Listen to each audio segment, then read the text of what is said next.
Bueno, hoy nos toca el último apartado del capítulo 7, que es un capítulo dedicado a la lógica dialéctica y los problemas del conocimiento inferido.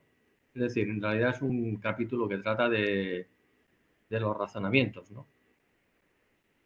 Y el apartado que nos toca, pues es el último, la inducción y la deducción en la lógica dialéctica, páginas 426 a 444. Entonces, un poco así para hacer un repaso rápido, pues bueno, hemos visto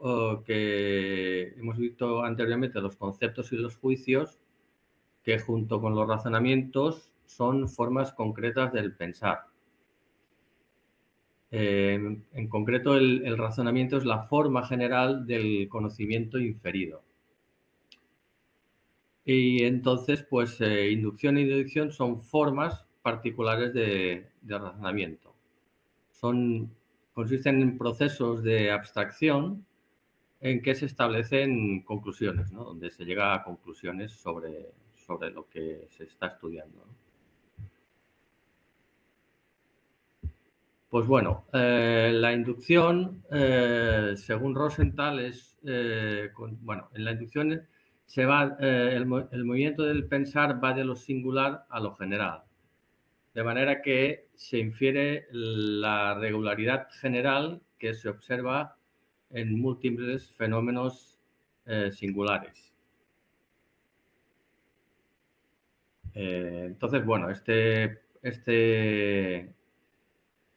tipo de razonamiento inferido pues tiene también sus limitaciones, ¿no? Y es que al partir de una multiplicidad de fenómenos y establecer una conclusión general, pues bueno, se está sujeto siempre a que un nuevo fenómeno que todavía no se conoce, pues desbaratea la conclusión a la que se llega, ¿no? Esto es así porque, bueno, en principio el mundo fenoménico es ilimitado, ¿no? Y es imposible que prácticamente abarcarlo todo. Otra limitación es que, claro, la inducción capta los fenómenos fijados en clases o tipos, ¿no? Y entonces, pues esto dificulta que sea útil para captar el desarrollo mismo de los fenómenos, ¿no? Esto ya lo apuntó Engels, ¿no? Pues no sé, por ejemplo, si en relación a la anterior limitación, ¿no? Si decimos que todos los gatos son pardos, ¿no? Pues a la que aparezca un gato blanco, pues la conclusión a la que llegamos es errónea, ¿no? Y por otra parte, pues, o es incompleta, ¿no? Y por otra parte, pues entonces la inducción que establecemos, ¿no? La inferencia inductiva que establecemos está constreñida al fenómeno gato, ¿no? Pero no permite captar cómo el gato se desarrolla a partir de otras especies, pues a lo largo de la evolución de las especies, ¿no? Esto por lo que respecta a la inducción. Entonces, la deducción, por el contrario, consiste en que el movimiento del pensar va de lo general a lo singular, es decir, en dirección opuesta a la inducción, ¿no? Digamos que la tarea de la deducción es inferir lo que es esencialmente general en términos causativos, ¿no? Es decir, establecer lo que es la ley de los fenómenos, ¿no? El objetivo es comprender lo singular de los fenómenos a partir de esta ley y digamos que respecto a la inducción tiene la ventaja, entre comillas, de que es independiente del número de casos singulares que se contemplen, ¿no? Por otra parte, la deducción también tiene sus propias limitaciones, ¿no? Entre ellas, pues que inferir lo singular a partir de lo general, es decir, a partir de la ley general establecida, ¿no? Pues no es inmediato, ¿no? O sea, esta ley no se expresa de manera directa en los fenómenos singulares contemplados, ¿no? Entonces, ello requiere, es necesario el análisis pormenorizado de las mediaciones concretas que intervienen en la conexión, ¿no? entre lo singular y la ley general, ¿no? Y entonces para este análisis se necesitan otros recursos de la cognición aparte de la deducción misma, ¿no? Para precisamente establecer los nexos concretos entre lo singular y lo general, ¿no? Esto Rosenthal apunta que se verá en capítulos sucesivos, ¿no? Que son los dos últimos que nos toca por ver. Bueno, entonces Rosenthal luego traza cómo se ha visto la inducción y la deducción a lo largo de la historia del conocimiento, ¿no? Y bueno, más o menos la perspectiva que se ha tenido a lo largo de la historia ha sido bastante unilateral, ¿no? Entonces, por ejemplo, Aristóteles pondera la deducción por encima de la inducción debido al pobre desarrollo del saber experimental en su época, ¿no? Luego, mucho más adelante en la historia, ¿no? Bacon, uno de los inductivistas de la modernidad, junto con Locke y otros muchos, ¿no? Pondera la inducción en detrimento de la deducción, precisamente porque en esa época se da un gran desarrollo de las ciencias experimentales, ¿no? Y también en respuesta a la escolástica medieval, ¿no? Que era fundamentalmente deductiva, ¿no? Y especulativa, digamos. Más adelante, John Stuart Mill, el hijo, reniega de la deducción porque él concibe lo general no como ley, sino como una suma de hechos particulares, ¿no? Aunque, por otra parte, él mismo se ve obligado a considerar que existe un orden uniforme de la naturaleza como premisa mayor, es decir, en el fondo una especie de ley, ¿no? En las cosas, ¿no? Ya en el siglo XX, para Russell y Wittgenstein, es decir, exponentes del positivismo lógico, pues que ellos lo ven de la siguiente manera, ¿no? Y es que pues, para que se pueda inferir el fenómeno B de A, pues bueno, esto es una cuestión probabilística y de una especie de hábito psicológico o cultural en lo que es la inferencia inductiva, ¿no? Es decir, en el paso de que después del fenómeno A se puede inferir B, ¿no? En cuanto a la inferencia deductiva de B a partir de A, en términos causativos, es decir, de que hay una causa entre ambos, Russell y Wittgenstein lo ven que esta causa reside en un a priori y en principio fuera de la empiria, ¿no? Y es más, la causa reside en la propia lógica del lenguaje que expresa las proposiciones, ¿no?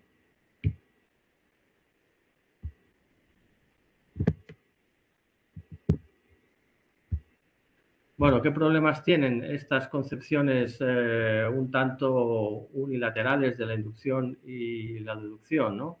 Unilaterales con sus gamas, ¿no? Más o menos radicales, digamos, ¿no? Pues bueno, por una parte que se cae o se puede caer en un idealismo, ¿no? Es decir, en considerar, como decíamos que es el caso de Russell, Wittgenstein y otros, ¿no? Husserl también, que el conocimiento inferido emana de las necesidades lógicas del lenguaje y es independiente de la empiria, ¿no? Aunque ciertamente tanto Russell como, en fin, no conozco muy bien Wittgenstein, no lo sé, pero bueno, otros positivistas lógicos reconocen que la empiria es la primera instancia a partir de la cual se infieren las cosas, ¿no? Por otra parte, en el otro extremo, pues se puede caer en un empirismo o materialismo vulgares, ¿no? Consistente en que se considera que el conocimiento inferido consiste en la simple acumulación de datos, ¿no? Este sería quizás el caso de John Stuart Mill, ¿no? Bueno, entonces, ¿cómo ve la lógica dialéctica la inducción y la deducción, ¿no? Entonces, la lógica dialéctica descarta cualquier planteamiento unilateral de la inducción en detrimento de la deducción y viceversa, ¿no? Según la lógica dialéctica, la inducción y la deducción forman una unidad de contrarios y donde no existe la una sin la otra, ¿no? La deducción parte de la inducción, ¿no? La complementa y supera sus limitaciones descriptivas, digamos, ¿no? Podríamos decir que la inducción es el momento empírico inicial y necesario de la deducción, ¿no? Por otra parte, se considera que la inducción es un reflejo de la lógica objetiva de las cosas y no una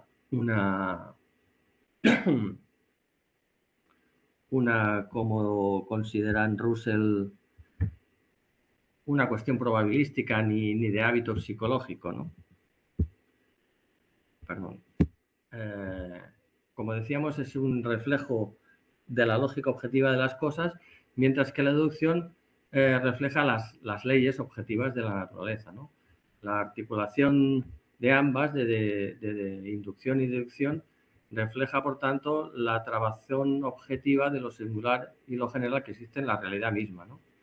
Y cómo en estas categorías lógicas se transforman las unas en otras como resultado de las transformaciones que se operan en la propia realidad, ¿no? Así, grosso modo, es como ve la lógica dialéctica la cuestión de la inducción y la deducción. Entonces, ya por último, Rosenthal pasa a desgranar algunos, bueno, un ejemplo, ¿no? De cómo se ve, cómo se usa la inducción, como en cuanto a métodos o cómo se ve la inducción y la deducción en el Capital de Marx, ¿no? Entonces, recordemos que el objetivo principal del Capital es investigar las leyes de la producción capitalista. Entonces, Marx lo que hace es coger el caso puro, entre comillas, ¿no?, de Inglaterra, o el caso más desarrollado, ¿no?, donde se están expresando las formas capitalistas de manera más genuina, ¿no?, en lugar de optar por hacer un estudio pormenorizado de todos los países capitalistas para la época, ¿no? Entonces, él infiere inductivamente, en base a lo que se observa en la superficie de los fenómenos, que el capital se presenta siempre en forma de dinero, ¿no? Es decir, aquí lo que está haciendo es inferir lo general, ¿no?, de manera inductiva, de lo singular, ¿no?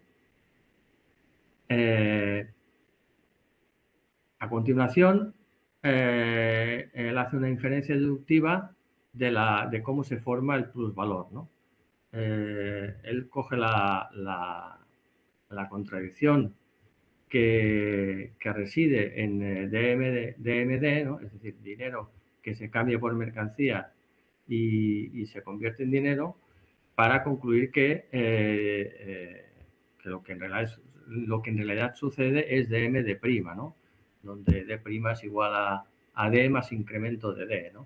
Entonces, así establece este DM de prima como ley esencialmente general de la producción capitalista, ¿no?, donde incremento de D es el plusvalor.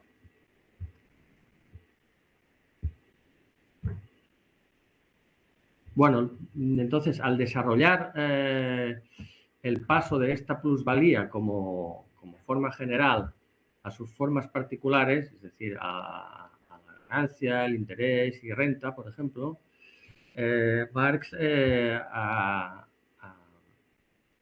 acude a otros procedimientos cognitivos, además de la deducción misma, ¿no? Aunque no deja de utilizarla en todo momento, ¿no?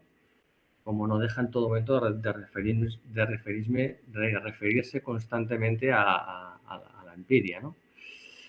Entonces, para establecer este paso de la forma general a las formas particulares del plusvalor, es necesario establecer las mediaciones concretas que tiene lugar. Este no es un paso que se da directamente, ¿no?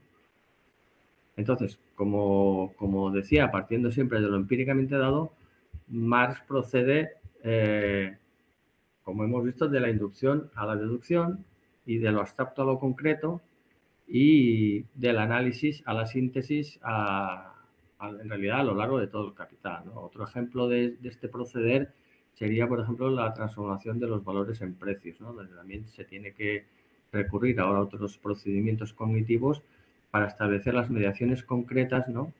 Por la cual el valor se transforma en los precios de producción, ¿no? A través de una ganancia media, etcétera, etcétera. Así como cosa muy general, ¿no? Podríamos decir que en todo el capital Marx procede de lo singular concreto fenoménico a lo general abstracto esencial, ¿no? Para volver luego a lo singular concreto fenoménico, habiendo, sin embargo, o sea, en este paso, ¿no? Habiendo establecido cuáles son los nexos particulares que median entre todas estas categorías lógicas que reflejan, en definitiva, la realidad de la producción capitalista. Y pues no se me ocurre nada más que decir, porque ya digo, era un capítulo breve y así me ha salido el resumen. Pues eso es todo. Muy bien, Carlos. Pues muchas gracias por la presentación y pasamos al turno de comentarios. Ya sabéis, les levanta la mano y...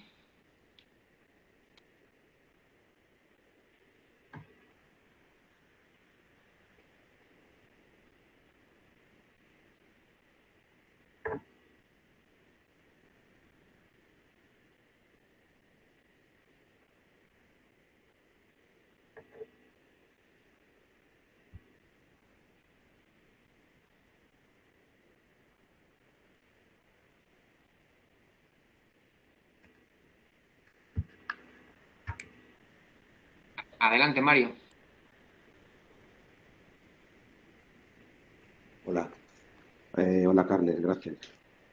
Te voy a hacer una pregunta, porque cuando has estado explicando la deducción, ¿vale? Primero has empezado explicando la inducción y luego la deducción, y has dicho una cosa que no he entendido bien y que no estoy seguro, igual he leído el capítulo un poco rápido y no lo he encontrado, no lo he leído. Pero decías que para inferir, algo así que como para inferir mediante deducción, hace falta un mecanismo intermedio o algo así has dicho. ¿Puedes repetir el resumen que has hecho, que ha sido un par de frases sobre la deducción? Que eso no lo he entendido o no sé dónde está en el libro. Sí, bueno, me parece que te refieres bueno, cuando se establecen las limitaciones de la deducción, que también las tiene, ¿no? Como la inducción y como todas las cosas, de hecho. Y es que, claro, la deducción el movimiento del pensar en la deducción va de lo general a lo singular, pero claro, no es una cosa que se establezca inmediatamente, ¿no? La relación entre este general, esta ley general que se ha deducido inductivamente, ¿no? Y los fenómenos singulares, ¿no? Pues claro, no es una cosa que se dé directamente, ¿no? Sino que esta relación está mediada bueno, pues por una serie de mediaciones concretas, ¿no? Que hay que investigar, ¿no? Y ahí es donde es necesario recurrir a otros procedimientos cognitivos, ¿no? que Rosenthal los enumera y que son los que los que creo que se ven en los capítulos sucesivos, ¿no? Como el análisis, la síntesis y el paso de lo abstracto a lo concreto y quizás otros más, ¿no? Que no figuran ni siquiera en el libro de texto, ¿no? Y son estas mediaciones concretas que hay que analizar, ¿no? Y constituyen, digamos, una de las limitaciones de la deducción, ¿no? Esto es un poco, tal como lo veo yo, pues es lo que dice Marx, y aquí hemos visto a lo largo de estas sesiones, ha salido en varias veces, ¿no? Es lo que Marx expone así en una frase, como dicha, un poco a trasmano en el libro 3, que es eso de que si la esencia de las cosas y la forma de manifestarse coincidieran directamente, toda ciencia sería superflua, ¿no? Pues, es decir, que hay que investigar estas mediaciones entre la esencia de las cosas y su expresión fenoménica, ¿no? Porque y hay que investigarlas y establecer las mediaciones que intervienen, los nexos concretos que intervienen entre esta esencia y los fenómenos, ¿no? Que la expresan, ¿no? No sé si es esto a lo que te referías.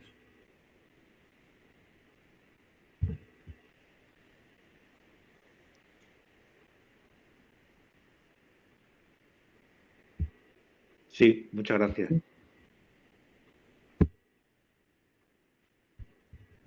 Yo, si queréis, expreso así, bueno, algunas cosas que bueno, que ya no solo de este capítulo, sino de otros, ¿no? En general, me sorprende un poco que Rosenthal, bueno, pues sí que habla del neopositivismo, del positivismo lógico, cita Carnap, a Russell, ¿no? Pero, por ejemplo, que no mencione apenas, bueno, no menciona, si yo no recuerdo mal, pues a los que vinieron después en esta línea, ¿no? Que ponen un poco en duda el positivismo lógico y le dan otro enfoque, aunque sin entrar en la lógica dialéctica ni mucho menos, ¿no? Me refiero, por ejemplo, a Popper o Kuhn o esta gente, ¿no? Porque yo creo que, bueno, son más o menos contemporáneos a la época de Rosenthal, ¿no? Aunque también es verdad, es cierto que existía como una, o al menos yo lo veo así, ¿no? Existía como eran como compartimentos estancos, ¿no? El mundo occidental y el mundo soviético, ¿no? Y pues, en cuanto a muchas cosas y quizás también en cuanto a lo que en Occidente se llamó la filosofía de la ciencia, ¿no? Y en el mundo oriental de los socialismos, pues se llamaba bueno, la epistemología, la lógica, la gnoseología, la lógica dialéctica que se ocupa, en realidad se ocupa de esto, ¿no? De lo que en Occidente se llamó la filosofía de la ciencia, ¿no? Al menos eso es lo que, así es como lo veo, ¿no? Bueno, en cualquier caso, me sorprende que no lo mencione nunca, ¿no? A Popper y a estos otros. Y luego también, más adelante, cuando digamos, ¿dónde es? Cuando le atiza un poco a Einstein, ¿no? A ver si lo encuentro. Sí, aquí. En la página 440, ¿no? Que, bueno, la nota 27, que dice: es de notar que Einstein entendía equivocadamente como objetivo de la ciencia el llegar a descubrir por vía intelectiva ciertos principios teóricos fundamentales de los que luego se debía partir para explicar e inferir mediante la deducción los correspondientes hechos experimentales, ¿no? Claro, yo tal como lo entiendo, la frase que viene a continuación, ¿no? Entiendo que Rosenthal se está refiriendo aquí a que quizás Einstein pretendía establecer esta relación causativa de manera directa, ¿no? Lo que decíamos antes, ¿no? Mientras que eso no es posible, es necesario establecer las mediaciones que hay entre los hechos y datos experimentales, ¿no? Que se expresan en los fenómenos, ¿no? y las leyes derivadas deductivamente, ¿no? Entiendo que se refiere a esto, pero tampoco estoy muy seguro. Vamos a comentar este par de cosas nada más. No sé si alguien tiene alguna idea más clara de esto. Dudosa.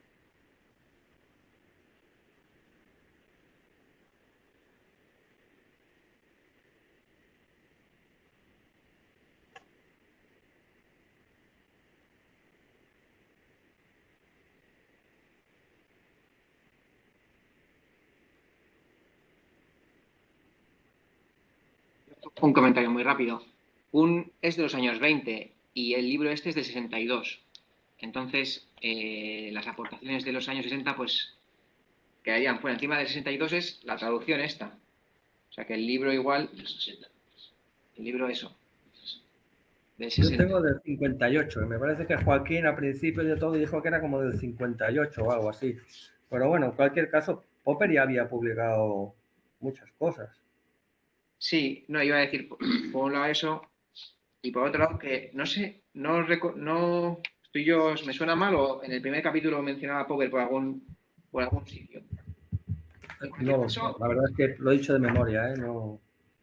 Sí, las referencias que hace son, sí, años 30, 40 y tal.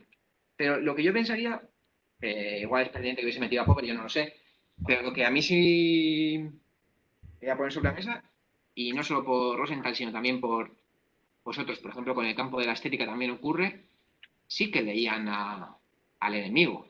Y leían mucho también del marxismo occidental.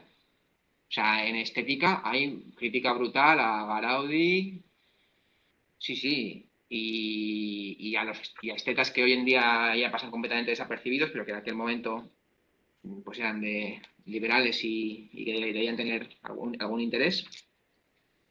O sea, que los leían y los estudiaban, yo creo que se muestra que sí. Yo, aunque no sé por qué no está Popper, eso no lo sé.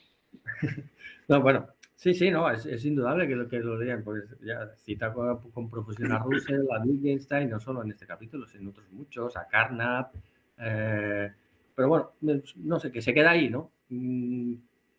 Que ya más hacia adelante no va, ¿no? Pero no, es indudable que, claro, y luego a todos los positivistas polacos también, en fin, se ve que sí, que no, que está al tanto de todo esto. Lo único que me sorprendió un poco, pues que, bueno, quizás porque aquí en el mundo occidental se le ha dado mucha cancha, ¿no? A todo lo que es a todo lo que son los filósofos de la ciencia, ¿no? Sobre todo, a partir de Popper, sobre todo, ¿no? Pues no, era simplemente, pues eso, una curiosidad. Hay que criticar algo porque si no, esto queda muy soso. Me llama la atención la ambigüedad conceptual, que introduce en este capítulo a lo que va a ser luego los dos capítulos siguientes. El análisis de la síntesis, o sea, el estudio filosófico de la síntesis y el análisis, y el paso de lo abstracto a lo concreto. Porque dice, al hablar de la inducción y de la deducción, en la página 426, dice que son formas de conocimiento inferido. Os ha dicho Carles muy bien al principio de la exposición. Pero luego dice, en la página 437, que hay otros recursos de cognición. Otros recursos de cognición. A los que denomina procedimientos específicos de cognición en la página 438. Y en la 439 al final dice, la inducción y la deducción no agotan toda la riqueza de formas de razonamiento. forma de razonamiento es lo que al principio había dicho que eran la inducción y la deducción. Y luego dice, hay otras formas, el análisis y la síntesis, por ejemplo, principio de la página 440. Pero se desdice inmediatamente porque dice, sin ser formas de razonamiento en el sentido habitual de esta palabra, ¿qué quiere decir esto? Que el estatuto filosófico, el estatuto analítico, el estatuto conceptual del análisis y la síntesis es distinto que el de inferencia y deducción, porque dice que la inferencia y la deducción no agotan las formas de razonamiento, hay otras formas de razonamiento, pero que no son exactamente formas de razonamiento, son otra cosa. ¿Qué otra cosa son? En el sentido no habitual. No lo dice, porque se supone que va a dedicar un capítulo. Bueno,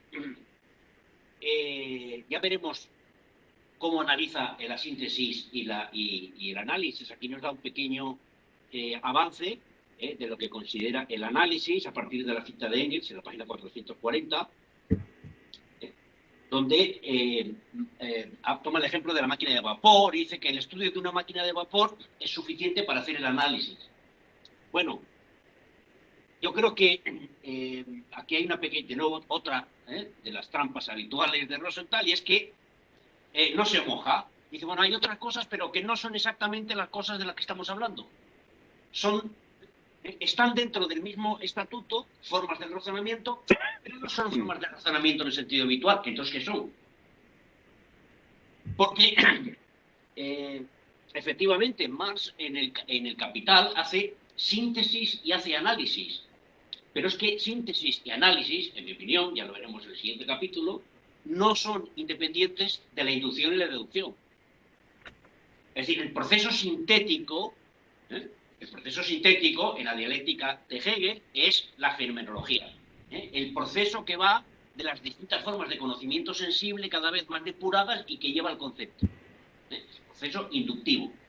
Y el análisis, la ciencia de la lógica, es justo lo contrario. El paso del concepto y la vuelta a su expresión específica en las formas. Yo creo que aquí hay, ya lo veremos, pero me da que hay una cierta ambigüedad que no sé si es ambigüedad del autor o ambigüedad en la propia, el conocimiento filosófico que tenemos de estas categorías en general. Es decir, si no es propio de él, es más general.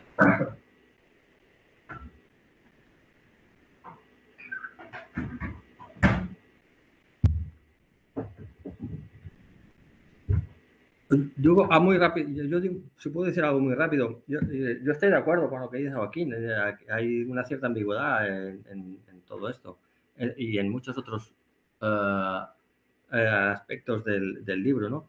Pero a mí personalmente no me preocupa demasiado, ¿no? Yo entiendo que en fin, que esto es un proceso, que es un work in progress este libro, ¿no? Y la propia lógica dialéctica, me parece que ya lo he dicho en otra ocasión, ¿no? Entonces, que haya una ambigüedad respecto a la sistematización última de todas estas categorías de la lógica, pues bueno, sí, será así, pero pues lo único que está diciendo es que necesita una investigación ulterior. Por otra parte, la propia materia de la que trata, la lógica dialéctica, pues es que tampoco te permite ser absolutamente taxativo en las definiciones y ultra sistemático, ¿no? Porque bueno, no deja de estar un poco todo relacionado. Y entonces, pues claro, intentar establecer esas definiciones inmutables, esos compartimentos estancos de las cosas, donde es un poco complicado, ¿no? Así lo veo yo, ¿no? Y bueno, por otra parte, en el Capital es que hay de todo. Inducción, deducción, síntesis, análisis, se pasa de lo abstracto a lo concreto, hay de todo, lógica formal, lógica dialéctica. De hecho, el Capital es el libro sobre el que se basa todo esto. tanto de Rosenthal como de cualquier otro autor soviético, ¿no? Y incluso no soviéticos también, ¿no? En cuanto a la lógica que hay allí, ¿no? En el Capital, ¿no? O sea, todas las categorías que estamos aquí viendo y que Rosenthal desarrolla e intenta sistematizar a partir de Engels y de Lenin, etcétera, etcétera, tienen su ejemplo en el Capital, ¿vale? Porque allí están todas. O sea, es la aplicación práctica de todas estas categorías, ¿no? a una disciplina concreta como es la producción social, ¿no? En general y la producción capitalista en particular. Entonces, bueno, sí, sin duda, yo estoy de acuerdo que hay momentos en que las cosas son ambiguas, pero ya digo, no me preocupa demasiado.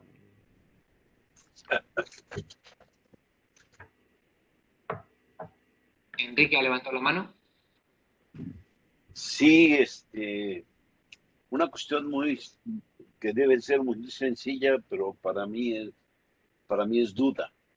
En la página 433, a ver si es posible que me la explique el ponente.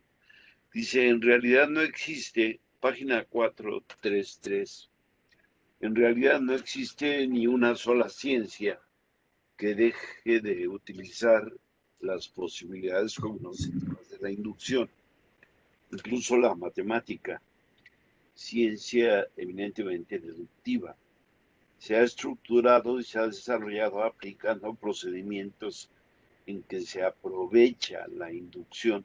De otro modo, y ahí es donde está mi duda total, sería necesario reconocer que sus axiomas y principios son a priorísticos.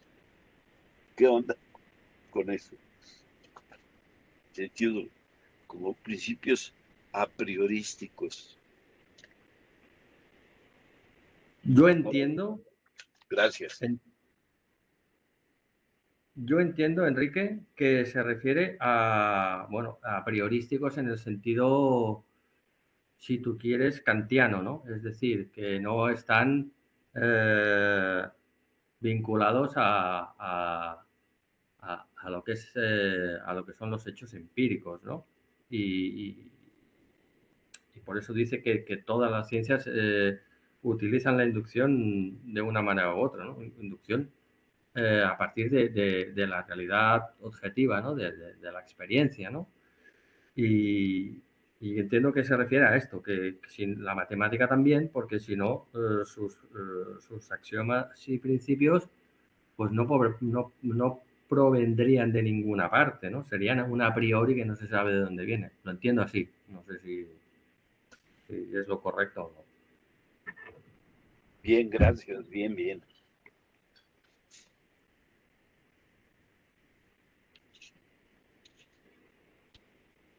Sí, en mi opinión, cuando habla de ciencia eminentemente deductiva y habla de cómo se ha desarrollado, ¿no? De cómo se ha estructurado y se ha desarrollado, justo está haciendo el énfasis, ¿no? Entre el estado de la matemática, yo creo, en el siglo XX y su surgimiento histórico, ¿no? Hay unas reflexiones de Engels en el Anti-Turing sobre las matemáticas, con un parrafito en el que dice que la matemática pura tiene como objeto las formas espaciales y las relaciones cuantitativas del mundo real, es decir, una materia muy real. El hecho de que esa materia aparece en la matemática de un modo sumamente abstracto no puede ocultar, sino superficialmente, su origen en el mundo externo. Y no sé si es ahí si es ahí mismo donde habla Engels sobre la...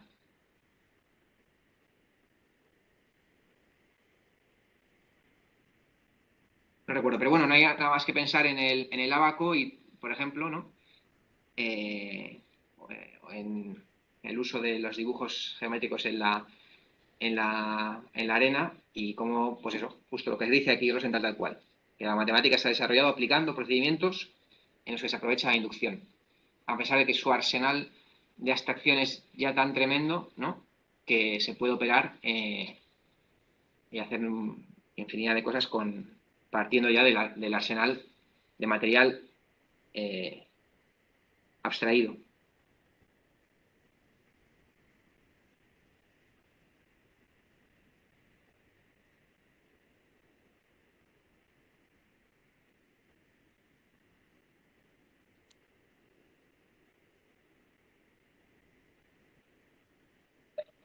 Y yo coincido con el comentario de Joaquín sobre la ambigüedad del análisis, aunque en otro sentido que el de Carles.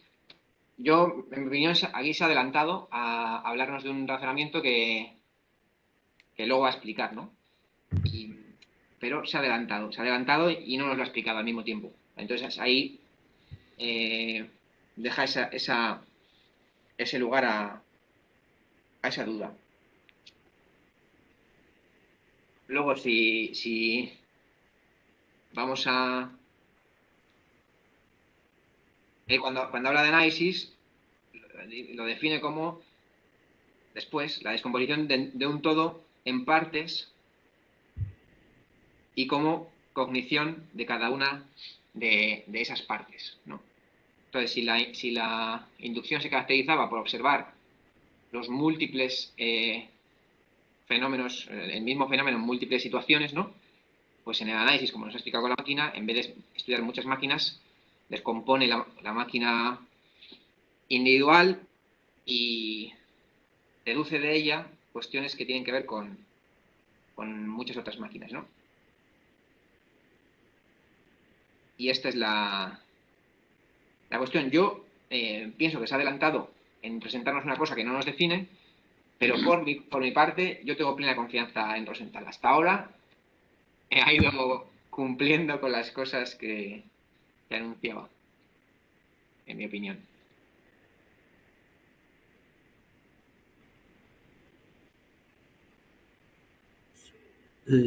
Una cosa, que en realidad esto ya lo apunta un poco. Bueno, no sé si es porque ya luego cuando vas avanzando en el libro ya entonces puedes volver atrás y reconoces cosas que se han dicho antes, ¿no? Pues cuando habla de la lógica intelectiva de Hegel, ¿no? Ya está apuntando este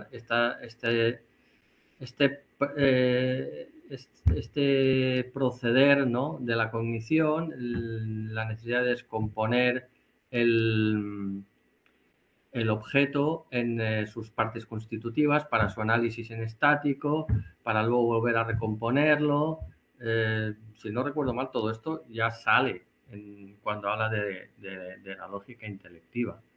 Cuando también dice que, por ejemplo, así es como se aproxima un niño a la realidad, ¿no? En primer lugar ve un todo, ¿no? Y luego empieza a descubrir sus partes constitutivas, ¿no? Y las va analizando. Pues a mí, es decir, todo esto ya viene de antes un poco, ¿no? Y supongo que lo desarrollará pues más en profundidad en el capítulo que le toque.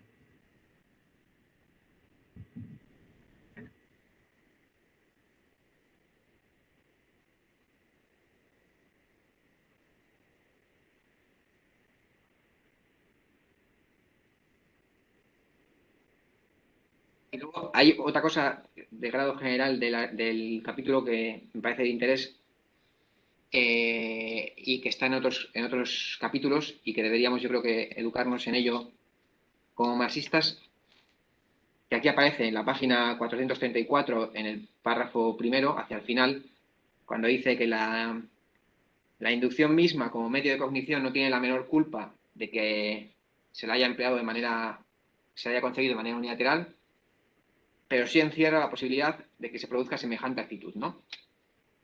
Y nos había expuesto un poco, muy resumidamente, por qué Aristóteles podía darle más valor a la forma deductiva y, en cambio, Bacon, en el contexto del desarrollo de la ciencia mecánica y en lucha con el escolasticismo, reivindica la inducción, ¿no?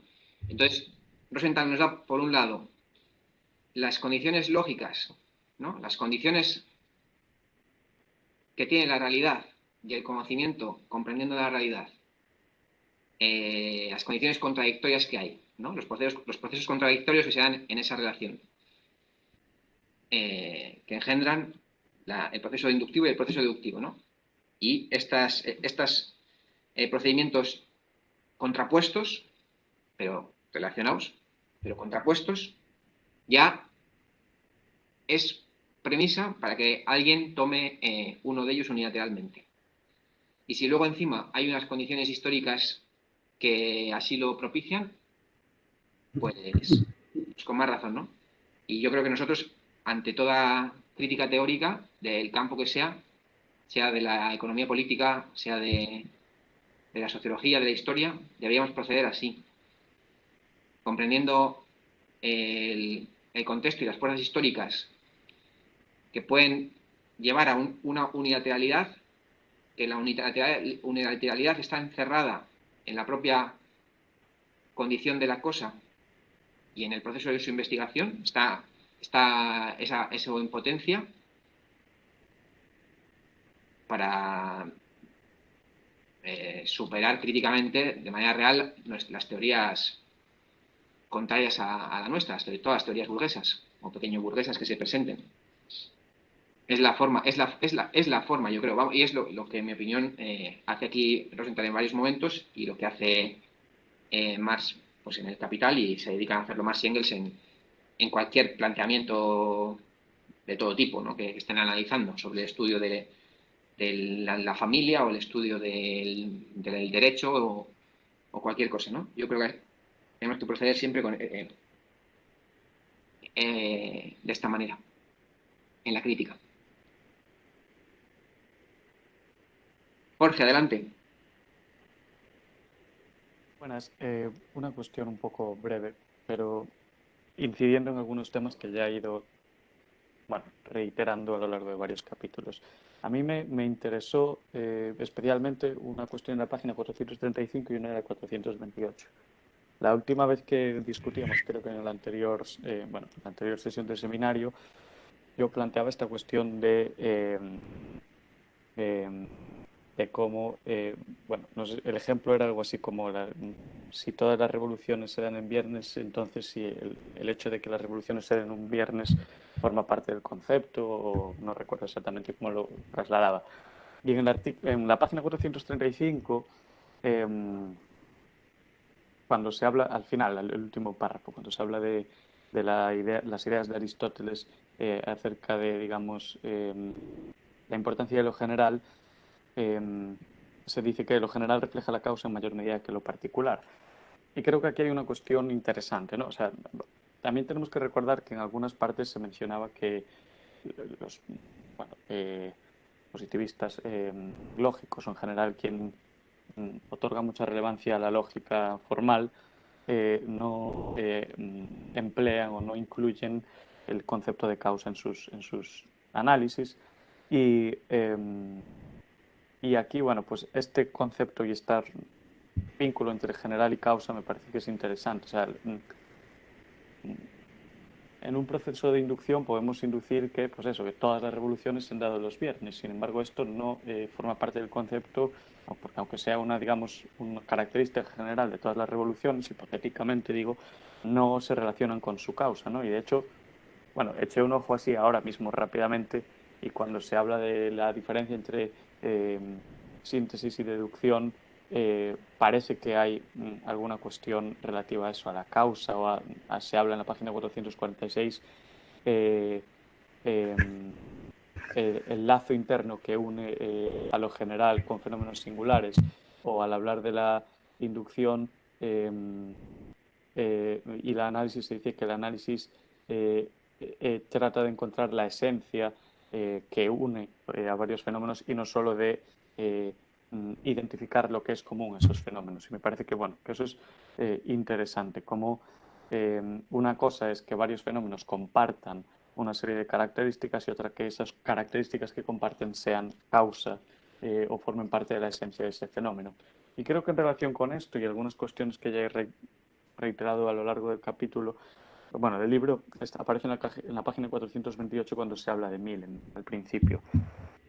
ya comenté que, bueno, en algunos momentos, actualmente está en boga esa idea de que, bueno, gracias a la inteligencia artificial, la mera acumulación de datos nos permite comprender mejor la realidad, pues que pues, incluso el método científico, hay quien dice, ¿no? O que un estudio humano, digamos, de estas cuestiones, ¿no? Y me llamó la atención que da la impresión de que Mill está un poco en esta visión, sobre todo por la importancia bueno, que le da a la inducción, ¿no? Y en este último, la última frase del primer párrafo dice: si el hombre poseyera una memoria muy vasta, no habría necesidad alguna, en opinión de Mill, de proposiciones generales, pues estas no son otra cosa, sostiene, que la forma en que se abrevian muchos juicios particulares, ¿no? Y creo que ahí hay un elemento, una cuestión que hay que resolver y que tiene cierto interés, y es cómo el verdadero conocimiento, da la impresión, aunque a esto está abierto a un debate, yo creo, no es la acumulación de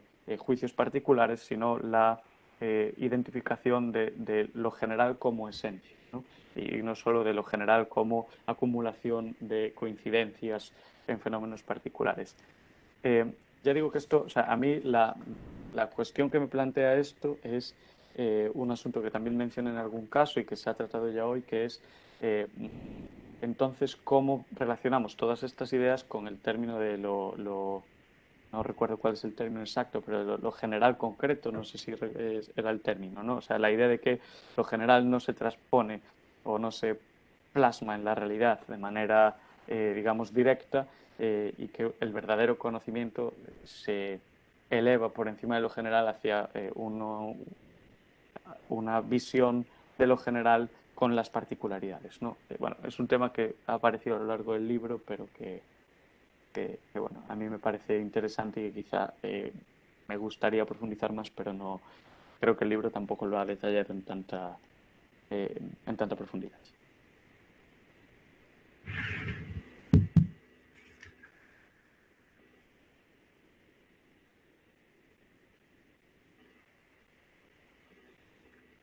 Creo que el término es universal concreto, no general concreto.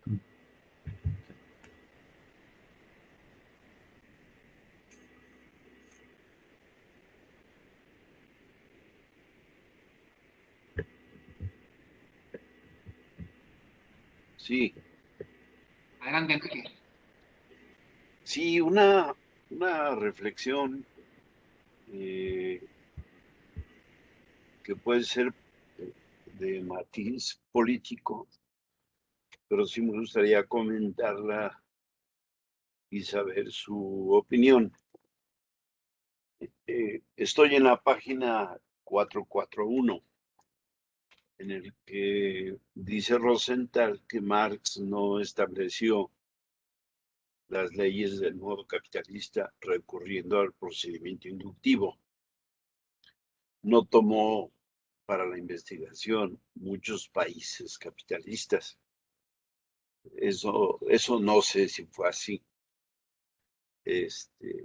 porque pues, habla de Irlanda, habla de la India, no solo de Inglaterra, como dice el texto, dice que tomó como ejemplo a Inglaterra, el país más desarrollado. Y entiendo y acepto y reconozco que a partir de ahí Marx elabora esas leyes del modo de producción, que son leyes, esas dice, creo que toma una afirmación de Marx, lo esencial son leyes que actúan y se realizan con férrea necesidad. Sin embargo, más adelante es donde no cuestiono, sino reflexiono y digo, es cierto, esas son las leyes del capitalismo. Sin embargo, existen condiciones particulares propias del desarrollo de muchos países.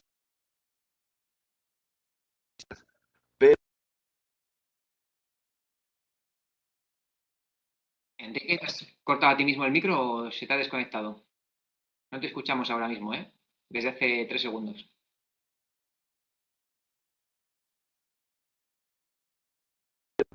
Sí, perdón, se desconectó.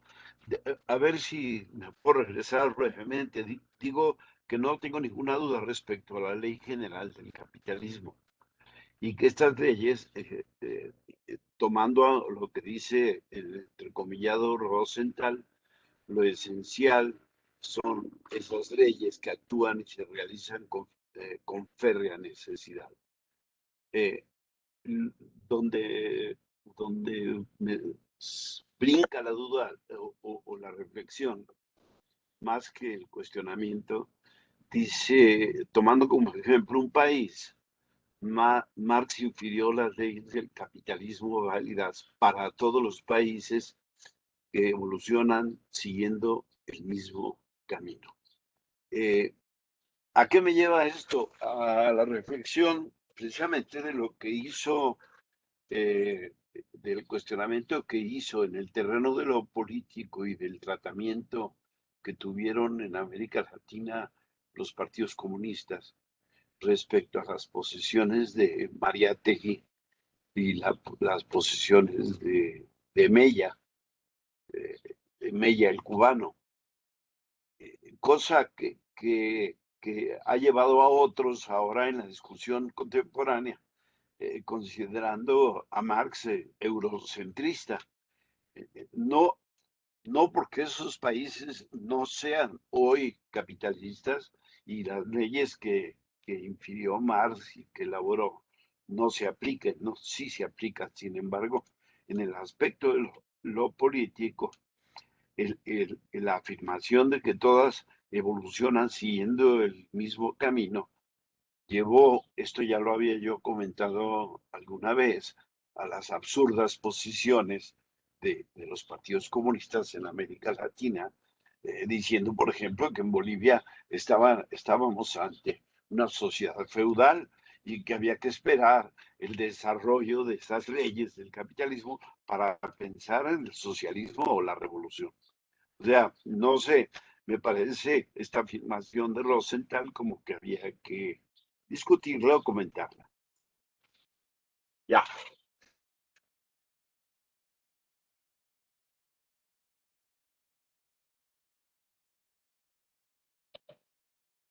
Un detalle, Enrique, si no he identificado mal, tú te estás refiriendo a la página 441 y ahí lo que dice Rosenthal en la anteúltima oración es, tomando como ejemplo un país, Marx infirió las leyes del capitalismo válidas para todos los países que evolucionan siguiendo el mismo camino.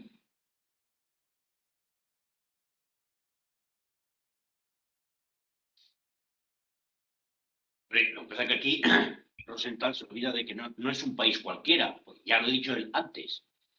Marx no estudió, escogió un país cualquiera, Italia, escogió Inglaterra como podía haber cogido Francia o el capitalismo. No, lo ha dicho antes el propio Rosenthal. El país capitalista más desarrollado. Es decir, donde las determinaciones específicas del capitalismo pueden estar más presentes.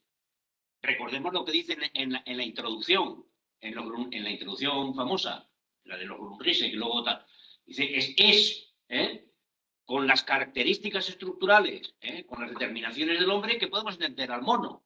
Es decir, con el proceso más evolucionado podemos entender las características de la evolución de las fases anteriores. Por tanto, no es como en el ejemplo anterior que dice, analizando una única máquina de vapor. Todas las máquinas de vapor son similares, son iguales, tienen las mismas determinaciones. Ahí da igual que estudies una o que estudies otra. Pero en el caso de los países, no. Y más lo dice en varias ocasiones. Es el caso de Inglaterra el paradigma porque es el país más desarrollado. Lo que no dice en ningún caso, en ningún lado más, es que todos los países tengan que seguir exactamente el mismo proceso evolutivo o que las características estructurales específicas no determinen cambios en el proceso evolutivo del capitalismo. De hecho, ahí está el famoso debate con los rusos, con las rusas más bien, sobre el modo de producir asiático y los debates sobre la comuna rural rusa, donde dice, bueno, que puede haber otro, que no es lineal el proceso evolutivo, pero sí puedes percibir los menos desarrollados desde el más desarrollado. O sea, que no es un país, no tomando como ejemplo un país, sino tomando como ejemplo el país donde el capitalismo está más desarrollado. Si no, no tiene sentido la frase. Sí, yo esto que has dicho, Joaquín, lo entiendo perfectamente. Lo que cuestiono, critico o observo es la frase de Rosenthal, no de Marx, tomando como ejemplo un país. Marx infirió las leyes del capitalismo válidas para todos los países y viene todos los países que evolucionan siguiendo el mismo camino. Esto es una cuestión relativa. Y a partir de ahí decía yo que la elaboración política en América Latina cuestionó eso y abrió todo un debate y que incluso trajo como consecuencia hasta la violencia entre quienes se reivindicaban del marxismo. Yo reclamo y recuerdo, insisto, al peruano, a Mariátegui y a Julián Antonio Mella, el cubano. Eso es, entiendo muy bien lo que tú dices respecto a por qué Marx toma el país más desarrollado, Inglaterra. Incluso es Engels quien lo lleva, lo acompaña y le enseña todo esto, ¿no? Sino es lo otro, es el planteamiento que lleva a la afirmación de Rosenthal, que todos siguen el mismo camino, cosa que había que analizar.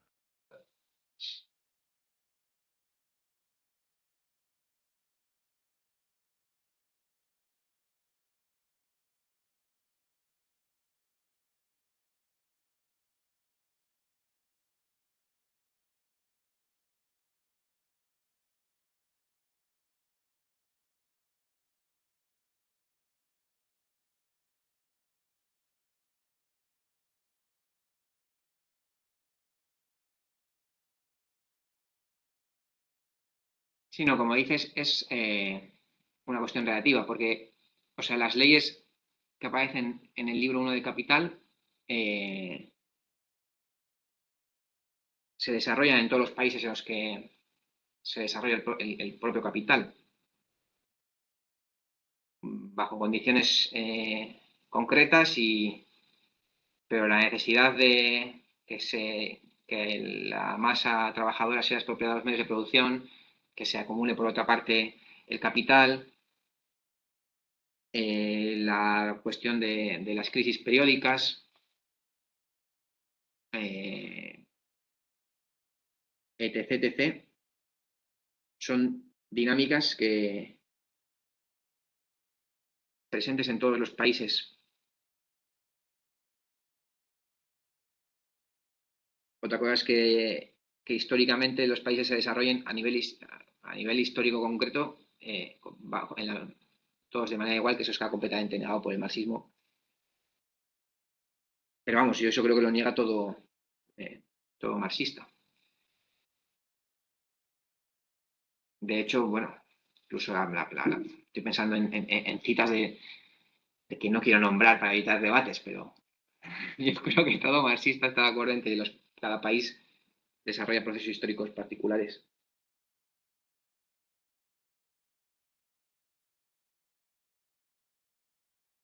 Yo creo que aquí la clave es que las leyes de capitalismo se apoderan de todos los países donde el capitalismo se instaura y a ello tienden, ¿no?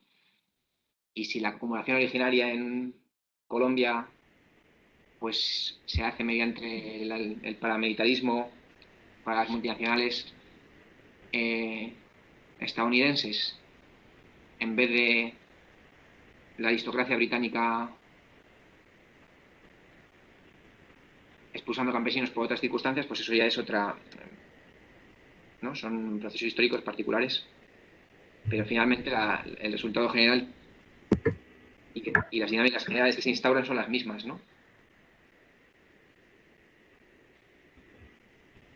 Incluso lo que explica que la clase obrera haya tenido un progresivo papel central en América Latina, como lo anunciaban los bolcheviques, bueno, todavía no los bolcheviques, los marxistas rusos frente a los populistas, ¿no? En finales del siglo XIX, eso se debe, que ellos supiesen eso, que estuviesen en esa posición, se debe a las investigaciones de Marx y Engels, ¿no? A este conocimiento.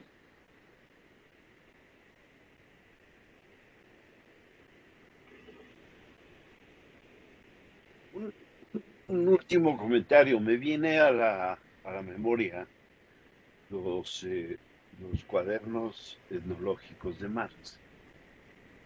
Me viene a la memoria lo que dice Marx respecto a la Comuna Rusa, en la que dice que abre la hipótesis Marx de la posibilidad de la construcción del socialismo a partir de la Comuna Rusa.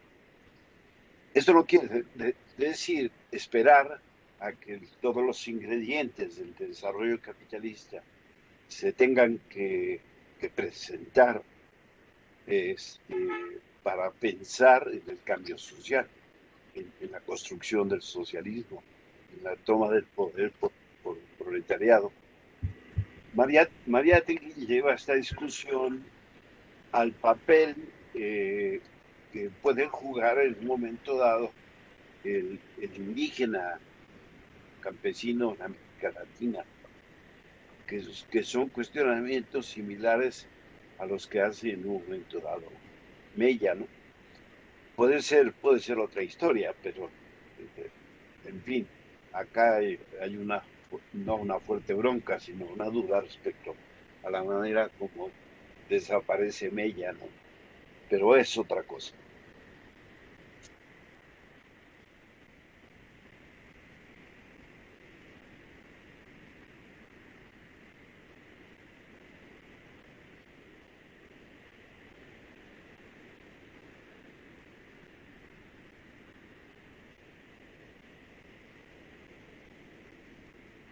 ¿Querías comentar algo? ¿O es la mano levantada de antes? Ay, Joaquín, tú ibas a comentar algo, ¿no? ¿Sí? ¿Tú ibas a comentar algo? No. Jorge.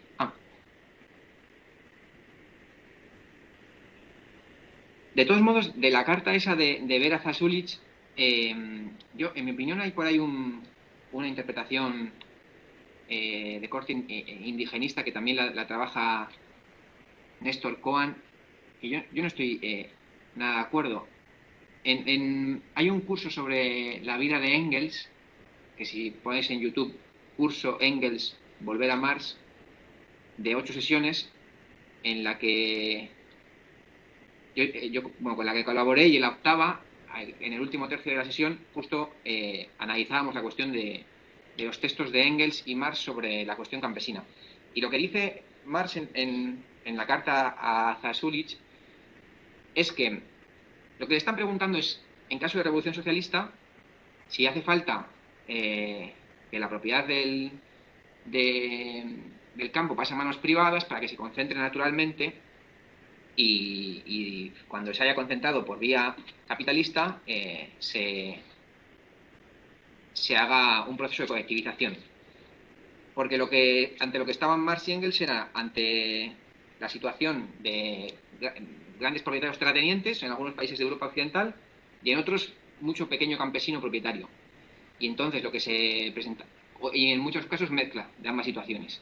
Entonces el dilema para los partidos obreros era, en caso de una revolución, hay que hacer todo lo posible por no espantar al pequeño propietario, y eso es lo que les explica Engels a los comunistas, franceses creo que son, y habrá que favorecer que se junten en cooperativas y que comprendan las ventajas del trabajo asociado y que paulatinamente se vaya consiguiendo sin convertirlos en enemigos de la revolución en una producción agrícola social y finalmente en el horizonte de una producción planificada también en el campo, ¿no? O sea, son esas dificultades de la construcción del socialismo en un contexto de multitud de pequeños propietarios, frente a un contexto de grandes propietarios que tendrían, que el partido proletario tendría que expropiar inmediatamente y contaría para ello con el apoyo de las masas campesinas jornaleras, ¿no?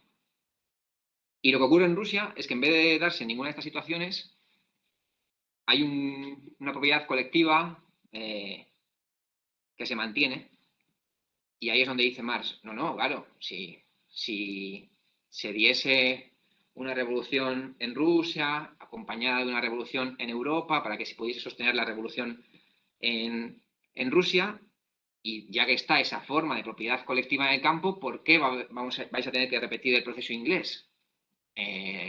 Tal vez Rusia nos pueda dar un ejemplo de cómo alcanzar la producción comunista en la tierra, de la tierra, antes que los países más desarrollados, ¿no? Y esta es la cosa.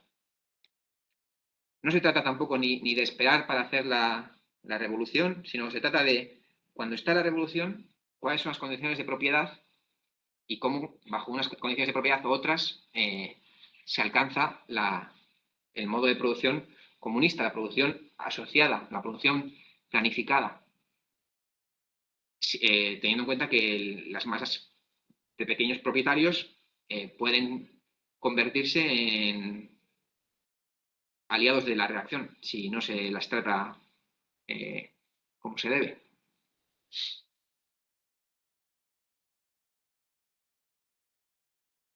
Pues en la sesión 8 del trabajo ese sobre Engels, el curso sobre Engels de Volver a Marx, hacia la hora más o menos, hora y 10 de esa sesión, se trataron las cuestiones estas del campo y...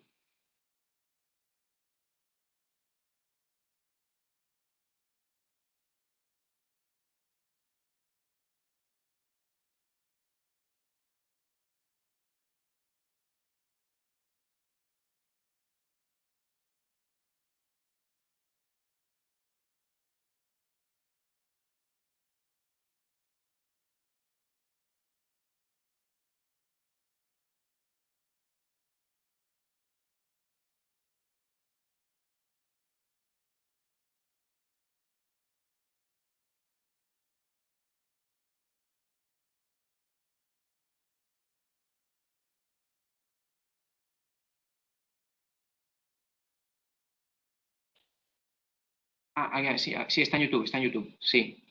Volver a Marx. Sí. Pues me parece que no hay ya más comentarios, ¿no? Este es el capítulo cortito y si no hay nada más, cerramos aquí. No sé si Carles quieres hacer alguna reflexión de cierre o...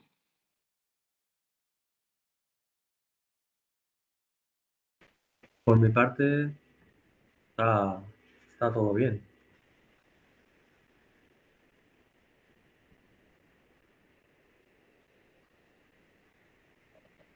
Pues nada, nos veríamos entonces en 15 días para ver el capítulo 8 completo.